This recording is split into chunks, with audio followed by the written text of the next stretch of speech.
In this question, you have to point out the wrongly matched pair.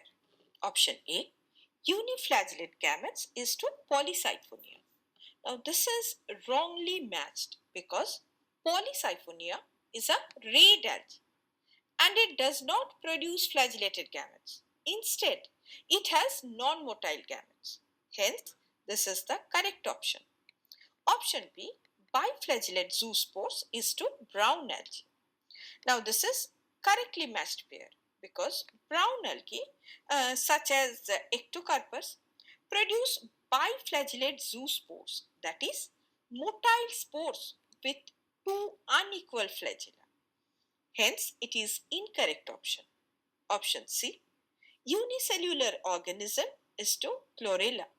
Now this is also correct match because chlorella is indeed a unicellular green algae.